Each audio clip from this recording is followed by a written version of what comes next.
Important assess पिला माने तमरो जो इंग्राजी रे रचना आसे एसे आसे ता ऊपर आलोचना करबा दुईटी एसे आमु आलोचना भी गोटे होची ग्लोबल वार्मिंग आ गोटे होची माई हॉबीज नहीं बहुत इम्पोर्टेंट एवं परीक्षा रे मध्ये आगुर पूर्वरु आस्थिला एबे भी आसी पारिबो देखो आमे गोटे पर गोटे बुझिबा द टर्म प्रथम रु शेष पर्यंत समस्त देखो देखिबो तो द टर्म ग्लोबल वार्मिंग माने टर्म माने कोन ये जो ग्लोबल वार्मिंग टर्म टा शब्द okay the term global warming is use to mean कौन माने अर्थ कौन ना एनहांस्ड ग्लोबल टेम्परेचर ये जो ग्लोबल टेम्परेचर बा ग्लोब रो टेम्परेचर बढ़ी बढ़ी चलची गरम हो जाउची so that is the term global warming रो meaning it means the warming of the earth माने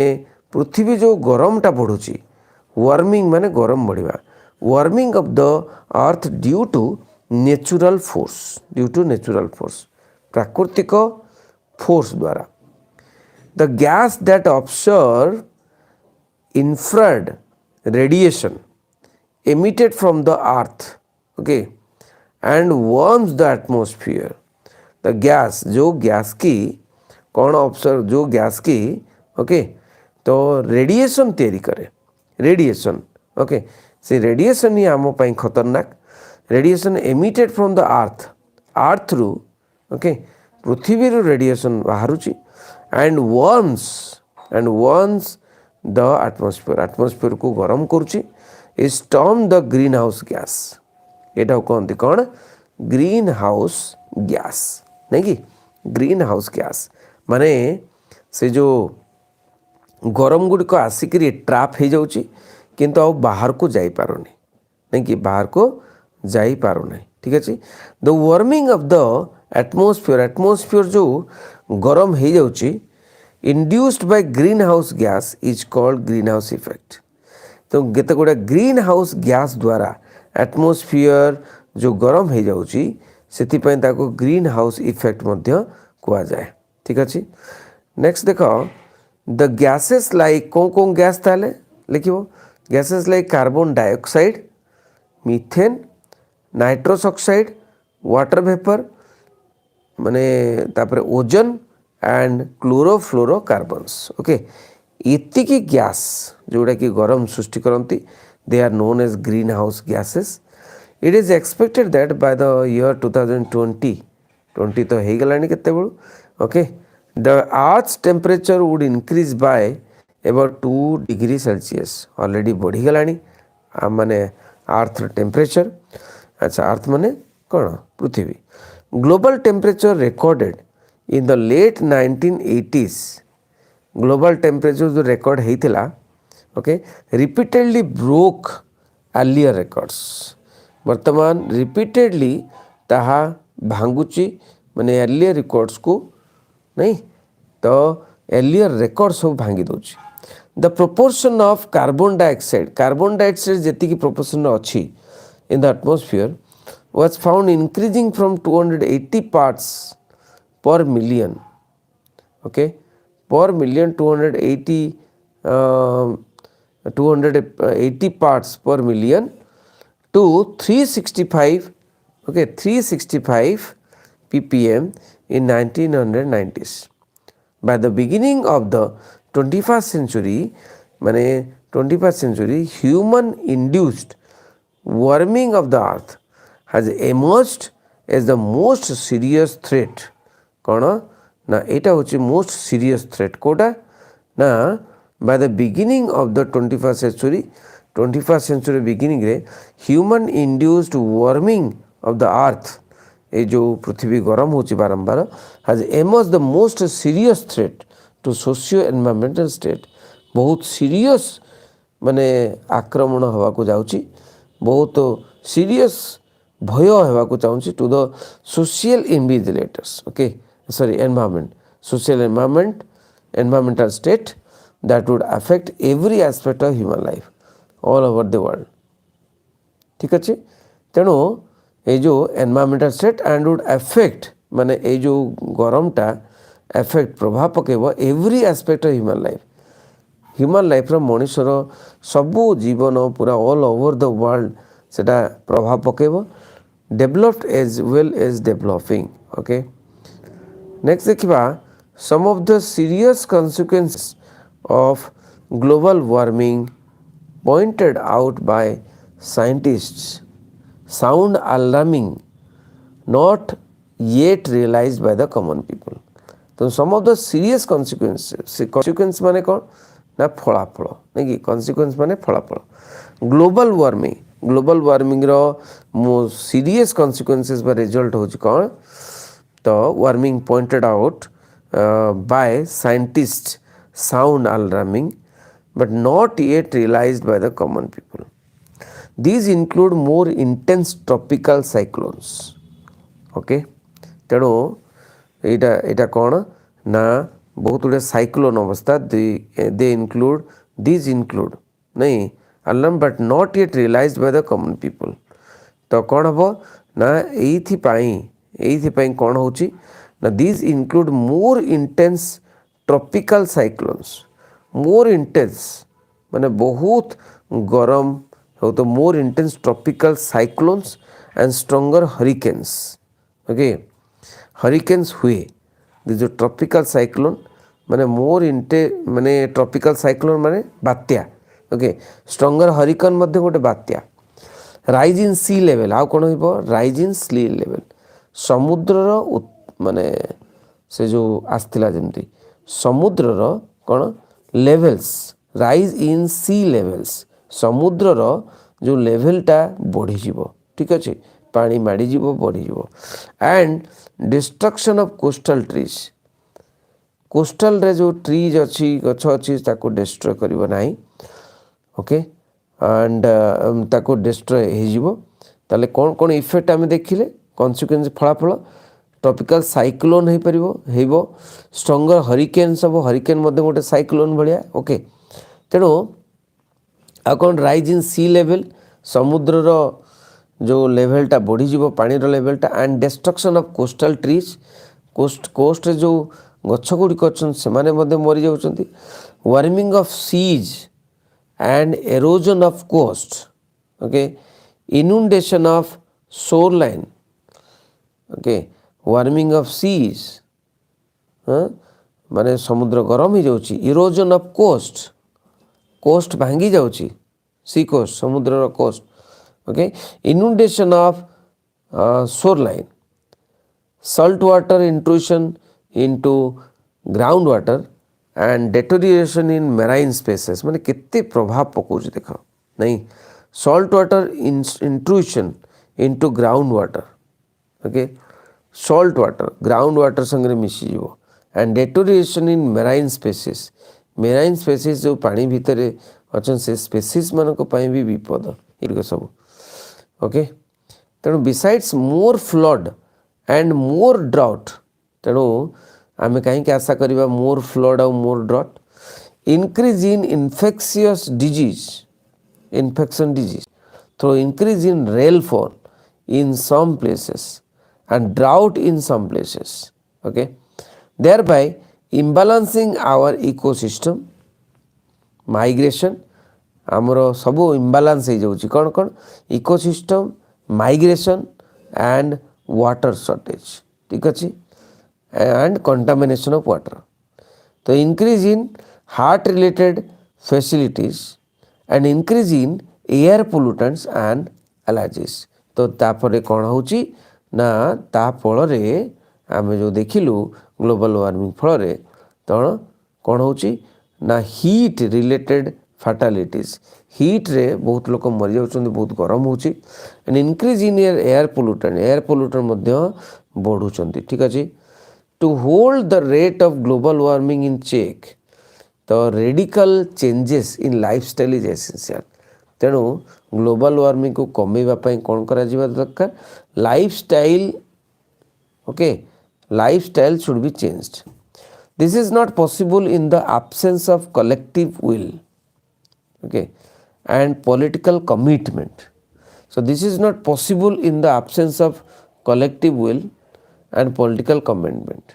Okay, so the political commitment रहिबो ताले किछ करियबो. Afforestation गछ लगेबा is the need of the hour. एबेकार जरूरी बहुत important public awareness of its devastating efforts is of paramount importance तो public awareness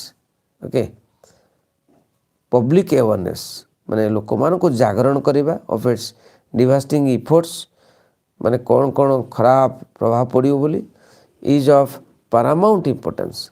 global warming is not just a geographical problem okay तो global warming not just a geographical केवल जो global warming गोटे गोटे geography बा भौगोलिक problem सेटा नुहे इटा socio political economic and other dimensions तार socio political economic and other dimensions अच्छी बोली नहीं कहुई डायमेंशन अच्छी तार तेणु तापर देखिए माई हॉबीज माई हॉबी रे मीनिंग लिखा पड़ो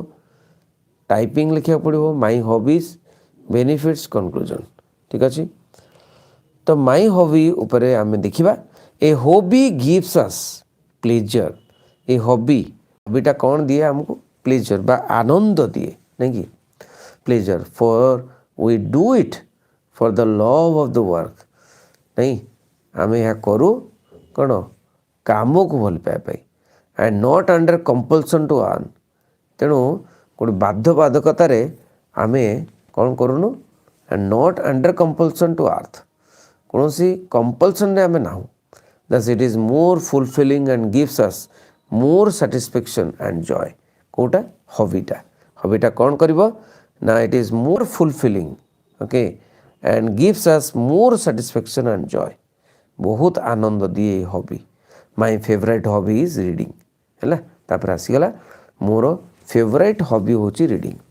माने पढ़िबा it is said reading is to the mind कौन कहती रीडिंग इज पाठ पढ़ाटा गोटे मन को खाद्य reading is to the mind and what exercise to the body okay reading to the mind and exercise होची to the body I truly believe in the fact and that for over the years I feel books have become my friend okay तेणु books are the friends of books are the friends of mine ठीक अच्छे next paragraph देखिए my habit of reading started at an early age नहीं when my mother or my grandmother would narrate me a story at bedtime तो गोटे story discussion करुले grandmother तेणु my habit of reading started at early age ठीक अच्छे तेणु they would narrate मी से माने कहूले कौन ना moral and other fairy stories okay से ग्रैंडमदर नेरेट करथुले आलोचना करथुले I would become very involved in these stories by asking different questions. Okay, I used to try to picturize the stories by adding my own elaborative version. As I grew my eagerness, माने मोरो माने eagerness माने बहुत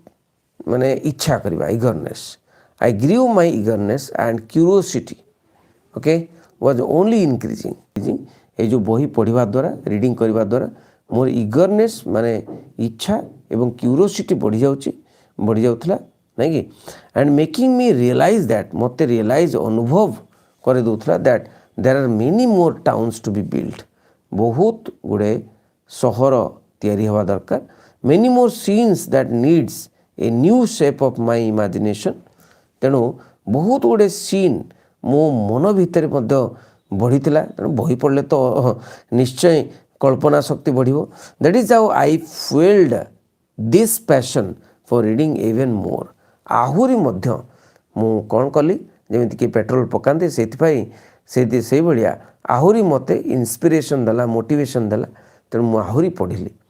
इन my readings मुझे पढ़िली in my readings I have been a king who has own nations नहीं मुझे पढ़ुली राजा विषय देश जय करुले सेमती मुझे राजा हो जाऊली नहीं कि I have been a king who has own nations मु देश को जय करुले I have been an angel भगवान गोटे एंजेल गोटे परी होती हाँ गोटे माने भगवान जोटा पठे एंजल हेल्पिंग द नीडी मु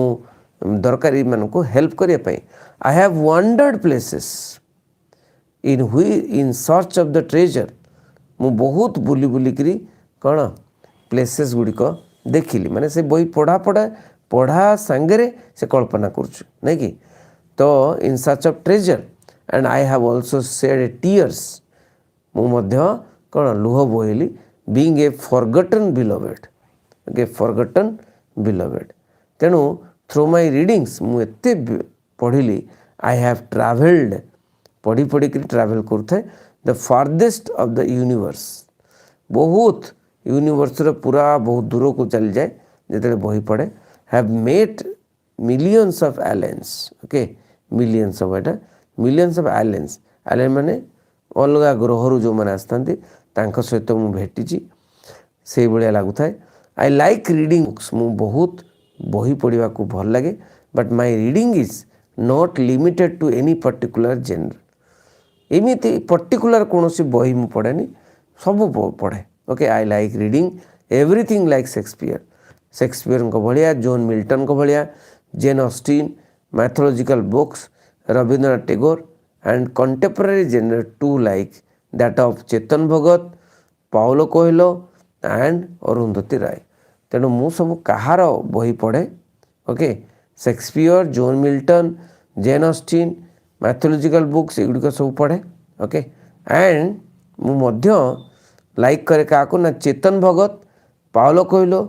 आउ अरुंधति रॉय ओके तो सेमानकर बही मध्य मु माने लाइक करे पढ़िया पाई okay reading has endless number of advantage reading advantage कौन देख रीडिंग लाभ कौन ना एंडलेस माने सॉरी बनी एडवांटेज कहले by reading a good book one cannot only earn knowledge केवल नॉलेज आहरण करबनी गोटे को भल बही पढ़ले but also gain experience in life experience gain करे and realise the eternal truth हाँ सत्यता को आविष्कार करे reading broadens the horizon of thinking of a person improves vocabulary and cultivates sensitivity towards people different culture तो ये जो reading कले कौन हम thinking of a person thinking rich हो चिंता कर शक्ति आसो इम्प्रूव्स भोकाबुलरी इम्प्रूव कर आउ कौन सेंसिटिविटी कल्टिवेट हम टुवर्ड्स पीपुल डिफरेंट कल्चर लोक मान सहित गोटे कौन बंधुता स्थापन हम नेक्स्ट अच्छी and no movie can match of the charm of reading okay no movie कहे जिते भी फिल्म अच्छी ओके तो रीडिंग ठारू एते भल लगे ना all the characters look better and justified in the book तो ऑल द कैरेक्टर्स जिते भी चरित्र अच्छी से बुक पढ़ला बेले and justified in the book rather than in the movie based on it okay I also believe that मुझे विश्वास करे after reading so much I have a lot to narrate to the world ठीक अच्छे तो well who knows this hobby किए जाने यही हॉबीटा मुझे पढ़ा हॉबीटा गोटे पैशन हो मोर गोटे पैशन हो पैशन ओके एंड दृढ़ीभूत हम आहरी पैशन हो can turn me into a writer तेणु मते राइटर भाव मत गोटे लेखक भाव में समस्त देखिए के इन्स्पायर करें प्रेरणा दे पारे कौन ओपन माय ओन लाइब्रेरी